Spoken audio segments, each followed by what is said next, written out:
Nice, aku makan dulu. Bismillah. Makan sorang-sorang tak ajak doh. Aku pun nak juga. Tapi ni aku punya. Memanglah kau punya. Tapi kongsi lah juga kan. Tak. Aku tak tahu kau minta berapa. Jadi aku tak bagi. Bro, Musa ni kedekut doh. Bukannya aku kedekut, tapi kau nak berapa? Sabar. Kita orang fikir dulu. Okey, baik. Kita orang minta satu. Tapi kita orang nak minta dua. Okey, baik. Korang nak minta dua? Ya, seorang dua. Jadi kau kan ada 10 keping. Jadi aku ambil 4 jadi 6. Kau tak. Kau ambil 4 jadi seorang 2. Ambillah 2. Tak payah ambil banyak sangat. Tak apa. Kita orang ambil dari peti ais je lah. Lagipun sorry lah kita minta. Kalau korang minta tak apa, tapi jangan ambil dari peti ais weh. Kenapa pula? Macamlah peti ais tu kau punya. Memang bukan aku punya.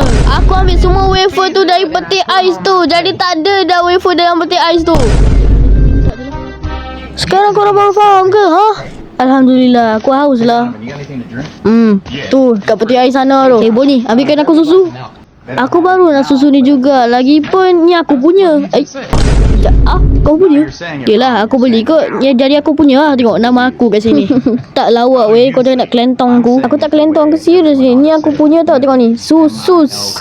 Baik, jangan 2%. Daripada sembang-sembang tu bagi susu dekat aku. Ni aku punya. Sejak bila susu tu kau punya? Sebab susu ni aku punya. Aku ke perempuan. Tak adalah, susu ni untuk perempuan. Aku ke perempuan. Sejak bila kau punya? Sejak bila kau perempuan kau tak percaya kau? Ya, aku tak percaya sebab kau lelaki. Sabar, nanti kurang pahala kau. Papa, tak apalah. Ya, Abah. Baik. Bro, itu aku punya. Lagipun kau tak mengaku tu bukan kau punya. Sejak bila kau punya? Memang dia punya pun bagilah balik. Baliklah coy. Saya punya susu yang beli. Aku yang beli susu tu lah bro. Woi, jangan bagi aku bro. Aku bagi kau modok. Dah woi. Nanti habis lah pahala kau. Bagi balik susu aku.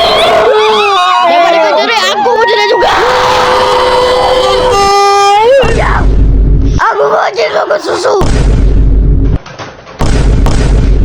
Dah, kau nak tembak diri kau ke apa? Lah, betul lah. Kita ada 3. Kita tembak diri je lah. Kau peminat Intan kan? Mana ada? Aku peminat dia. Aku tak boleh ada. Dia apa tu? Aku ni perempuan lah baru. Perempuan.